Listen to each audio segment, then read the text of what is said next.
जय हो प्रयाग की जय हो।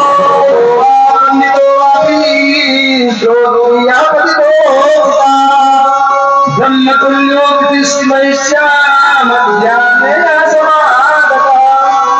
यमदूत बोला, हे वैश्य, मध्याह्न काल में आया हुआ मूर्ख हो, पंडित हो, वेद पाठी या पापी अति भी ब्रह्म समान होता है। रास्ते से थके हुए ब्राह्मण भूख प्यास से अपरिचित बटोही जिनके गृह में अन्न जल ग्रहण करते हैं, वह गृहस्थ बहुत समय तक ब्रह्मलोक में निवास करता है। मध्याह्न या सायंकाल या किसी समय जिनके घर पर आया हुआ अतिथि निराश नहीं लौटता, वे यमलोक में नहीं जाते हैं। लौटा हुआ अतिथि गृहस्थ के जीवन भर के इकट्ठे किए हुए पूरी को लेकर करके चला जाता है, क्योंकि हमारे वहां शास्त्रों में कहा गया है कि अग्नि वही परिषद जब हमारे घर के अंदर कोई अतिथि प्रवेश करता है तो अग्नि के रूप में प्रवेश करता है। अग्नि का काम है जलाना। कोई भी सदस्य गुरु किसी के वहां कोई भी अतिथि आता है वह गुरु के समान होता है, सबसे श्रेष्ठ होता है। तो अतिथि की सेवा हमको करना चाहिए। यदि हम नहीं करते हैं, बोले महाराज कहाँ अग्नि दिखाई पड़ता है? बोले उसके शरीर में अग्नि ही अग्नि है। कहाँ अग्नि है? तो प्रथम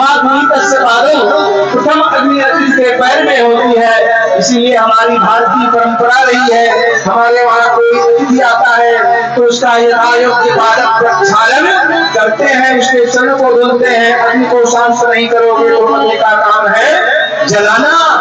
तो जब चरण को धुलते हैं तो उसके चरण की अग्नि शांत हो जाती है। दूसरी अग्नि अतिथि के पेट में होती है, उसको आपने कुछ खिला पिला दिया तो उसके पेट की भी अग्नि शांत हो गई। तीसरी अग्नि अतिथि के हृदय में होती है, उसके अनुकूल आपने व्यवहार किया तो उसके हृदय की भी अग्नि शांत हो गई। चौथी अग्नि उस अतिथि के मुख में होती है, उसने जो कुछ कहा आपने ध्यान से सुना तो उसके मुख की भी अग्नि शांत हो गई। और पांचवी अग्नि अतिथि के हाथ में होती है। जब जाने लगा तो पुष्पों धर्म जन्म भक्त्यापेक्षी नहीं कुछ है तो एक पुष्प ही दे दो, एक फल ही दे दो, तुलसी का पत्ता ही दे दो। तो अतिथि जो है के अंदर जो अग्नि है वह विनाशकारी, वह आपके संवर्धक हो जाएगी। लौटा हुआ अतिथि गृहस्थ के जीवन भर के इकट्ठे किए हुए, जिस गृहस्थ के घर से कोई अतिथि निराश होकर के लौटता है वह अपने समस्त पापों को दे करके और आतिथ्य के समस्त पुण्यों को लेकर करके लौट जाता है। अतिथि सेवा के बराबर कोई दूसरा संपत्ति नहीं है। हे वैश्य, अतिथि सत्कार के प्रभाव से राजा और मुनिवर ब्रह्मलोक को गए और आज तक वहां से नहीं लौटे। हे वैश्य, अन्नदान करने वाला देदीप्यमान विमान का उपभोग कर अमृत पान करता है तथा स्वर्ग से हट करके उत्तर पूर्वों में जन्म लेता है। धर्मात्मा राजा होता है, दीर्घायु और नष्ट न होने वाले वंश को प्राप्त करता है। प्राण अन्न में रहने से अन्न देने वाला प्राणदाता कहलाता है। हे वैश्वर, केसरी ध्वज से वैवस्वत देव ने दयापूर्वक कहा था कि हे राजन, कर्मभूमि में जाकर के यदि तुम फिर से स्वर्ग के इच्छुक हो तो अन्नदान करो। वैसे यह बात मैंने स्पष्ट धर्म शास्त्रों से सुनी है। हेमंत काल में ईंधन, ग्रीष्म ऋतु में जल देने वाला और सर्वदा अन्नदान करने वाले यमराज के दुखों को नहीं पाते हैं। जो 6 महीने पर ज्ञात अज्ञात छोटे बड़े वाणी मन और शरीर से किए हुए पापों का प्रायश्चित नहीं करता वह नरक भोगता है, और जो प्रायश्चित करता है वह देवता और गंधर्वों से सेवित शुभ लोक को प्राप्त होता है। हे वैश्य, जो मनुष्य वेद माता गायत्री या दूसरे वैदिक मंत्रों को जपते हैं और नित्य सवेरे और शाम को अग्नि में हवन करते हैं, ऐसे विप्र अक्षय गति मोक्ष को प्राप्त होते हैं। नित्य व्रती तीर्थों के सेवन और जितेंद्रिय अवश्य यमराज को नहीं देखते हैं। नित्य धर्म करने वाला प्राणी दूसरे का अन्नपात आदि को ग्रहण और भोजन करना छोड़ दे। जो जिसका अन्न खाता है वह उसका पाप खाता है। हे वैश्य, जो मनुष्य नित्य प्रति प्रातः काल स्नान करता है उसके भीतरी तथा बाहरी पाप नष्ट हो जाते हैं और वह नरक में नहीं जाता। स्नान किए बिना जो लोग भोजन करते हैं वे सदैव मल खाने वाले होते हैं। जो स्नान नहीं करते उनके पितर तथा देवता उनसे विमुख हो जाते हैं और वह नरक भोग कर पुलकस आदि चांडाल योनियों में जन्म लेता है। जो लोग पर्वों के चलते जल में स्नान करते हैं वे न बुरी गति को पाते हैं और न बुरी योनि में जन्मते हैं। उनके बुरे स्वच्छ और दुश्चिंताएं सदैव निष्फल होती हैं। हे वैश्य श्रेष्ठ, प्रातः स्नान करने वाला मनुष्य नियम पूर्वक माघ महीने में तिल तिल पात्र और तिल कमल दान देने से यमलोक में नहीं जाते। हे कुंडल, पृथ्वी, सोना, गो आदि 16 परम दान है। इनका दान करने वाला मनुष्य स्वर्गलोक में नहीं, स्वर्गलोक से नहीं लौटता है। बुद्धिमान लोग पुण्य तिथियों में जसपात तथा संक्रांत में स्नान करके यदि कुछ भी दान करता है तो वह बुरी गति में नहीं पड़ता और संसार गरीब कुल में कभी नहीं पैदा होता। हे वैष्णव, सत्यवाणी, मौनी, मधुरभाषी, अक्रोधी, क्षमाशील, नीतिमान, अनिंदक प्राणियों पर दया करने, दूसरे के पापों को छुपाने, पराये धन का वर्णन करने, दूसरे के धन को न चाहने वाले इस तरह के लोग नरक नहीं भोगते हैं, वे सद्गति को प्राप्त होते हैं। दूसरों की बुराई करने वाले पापी तथा उनका साथ देने वाले, खोटे वचन बोलने वाले ऐसे कृतज्ञ लोगों के तीर्थ सेवन और तप से भी पापों से मुक्ति नहीं होती। ऐसे प्राणी बहुत समय तक नरक भोगते हैं। जितेंद्रिय और चिताहारी तीर्थों में स्नान करने से यमलोक में नहीं जाते। तीर्थ में पाप न करें, जीविका न करें, दान लेना और धर्म की बिक्री छोड़ दें, ऐसा पाप करने वाला मनुष्य नरकगामी होता है। सकलंगावशी स्नात्वा उतो गांगे तिवारिणो नरो नरकं याति अतिपापकारश्चित्।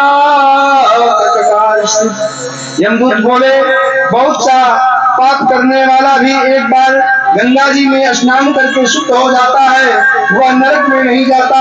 कोई भी व्रत, दान, तप और यज्ञ आदि के ऐसे नहीं हैं जो गंगा जल के एक बूंद की समानता कर सकते हो। जो नीच मनुष्य गंगा जी को दूसरे तीर्थों के बराबर कहता है या मानता है, हे वैश्य, वह नरक में जाता है। वैकुंठ से विष्णु भगवान के चरणों से गिरे हुए गंगा जल को महादेव जी ने अपने मस्तक पर सुशोभित किया है। गंगा का नाम लेने से सैकड़ों योजन पर रहने वाला प्राणी नरक में नहीं जाता है। नरक में जाने से बचाने वाला दूसरा कोई उपाय नहीं है, इसलिए गंगा में स्नान करना चाहिए। हे वैश्य, जो ब्राह्मण प्रतिज्ञा से निवृत्त है वह गगन में चंद्रमा के बराबर है। कीचड़ से गाय निकालने, रोगी की रक्षा करने वाला तथा गौशाला में मरने वाले प्राणी गगन के तारे होते हैं। प्रातः काल स्नान करके जो विधि सहित 16 प्राणायाम करते हैं वह यम लोक को नहीं जाते। उनके भ्रूण हत्या का भी पाप विलीन हो जाता है। तप व्रत नियमों का पालन तथा 1000 गौ दान करने वालों का फल प्राणायाम के बराबर होता है। छोटे बड़े सभी पाप प्राणायाम से थोड़े ही समय में अवश्य मिट जाते हैं। हे वैश्य श्रेष्ठ, दूसरों की स्त्रियों को माता के बराबर देखने वाले मनुष्य कभी भी यम यातना नहीं पाते। मन से भी जो स्त्री गमन नहीं करता वह दोनों लोक में को अधीन करता है। इसलिए धर्मनिष्ठ को पर स्त्री गमन न करना चाहिए। पर स्त्री गमन करने वाले 21 मुक्त नरकों में जाते हैं। दूसरों के धन का लोभ मन में भी न करने वाले प्राणी स्वर्ग में जाते हैं। क्रोध का कारण रहते हुए भी क्रोध रहित पुरुष स्वर्ग को जीतने वाला होता है। जो माता और पिता की देवता के बराबर आराधना सेवा करता है, अंत काल प्राप्त होने पर वह यमलोक में नहीं जाता। जो गुरु की पूजा करता है वे ब्रह्मलोक में जाकर के पूजा योग्य होते हैं। हे वैश्य, दुष्ट संगत छोड़ स्त्रियों को अपने शील की रक्षा करना चाहिए। शील भंग होने से वे यमलोक को जाती है और शीलवान स्त्रियां उत्तम स्वर्ग को प्राप्त करती हैं। जो वेदाभ्यास करते हैं, शास्त्र पुराण और संहिता पढ़ने और सुनते हैं, वह उस मृत का व्याख्यान करते हैं, ज्ञानहीन को धर्म समझाते हैं, वे ही पृथ्वी को धारण किए हुए एवं पाप रहित होकर के ब्रह्मलोक को जाते हैं। जहाँ ममता नहीं रहती उनका देवता भी पूजन करते हैं। यमदूत ने कहा, हे वैश्य श्रेष्ठ, एक अनोखा रहस्य सुनो। जो धर्म समस्त सब लोगों को अमृत फल प्रदान करता है, मैं बिल्कुल सत्य कहता हूँ कि वैष्णव मनुष्य यमलोक को और यमदूत के कठिन दर्शन नहीं करते हैं। यमुना के भ्राता यमराज ने दूतों से आदत पूर्वक पुनः पुनः कहा कि तुम लोग वैष्णवों को त्याग देना, वे मेरा दर्शन न करें। जो दुराचारी, दुष्शील और पापी लोग भूल से भी एक बार केशव भगवान को याद करते हैं, वे पापों से छूट करके विष्णु भगवान के बड़े लोक को प्राप्त होते हैं। जो बुद्धिमान मनुष्य वैष्णवों के सेवक हैं और उनके साथ भोजन करते हैं, उनको भी तुम लोग छोड़ देना, क्योंकि वे भी पापों से मुक्त होते हैं। वे पुरुष यमराज की राजधानी यमपुर में नहीं जाते। विष्णु में भक्ति न करने वाला ब्राह्मण संसार में चांडाल के समान देखा जाता है। वन से बाहर का भी वैष्णव तीन लोगों को शुद्ध करता है। माता पिता इन दोनों के कुल के नरक में पड़े हुए पितर लोग तभी स्वर्ग में जाते हैं जब उनका पुत्र हरिभक्त होता है। गोविंदाय नमः। इस मंत्र को जपते हुए मरने वाले पुरुष यम का दर्शन नहीं करते हैं। हम लोग भी उनको नहीं देखते। जो अंग मुद्रा न्यास ऋषि छंद और देवता सहित दीक्षा प्राप्त करके नियम पूर्वक ओम नमो भगवते वासुदेवाय 12 अक्षर अष्टाक्षर आदि मंत्रों को जपते हैं, ओम नमो नारायण 8 अक्षर का मंत्र जपते हैं, उनको देखने से ही ब्रह्म हत्यारे पवित्र होकर वैष्णव हो जाते हैं। वे शंख चक्र धारी ब्रह्मा की आयु पर्यंत बनमाली बन कर विष्णु लोक में विराजते हैं। जो हृदय में, सूर्य में, जल में या मूर्ति रूप में हरि भगवान का पूजन करते हैं, वे मनुष्य विष्णु के श्रेष्ठ पद को प्राप्त होते हैं। हृदय सूर्य जले व्याली प्रतिमाया संवत्सर्य हरिम यान्ति निरांते वैष्णवम परम। वह भगवान नारायण के दिव्य धाम को जाते हैं। प्रेम से बोलिए तीर्थराज प्रयाग।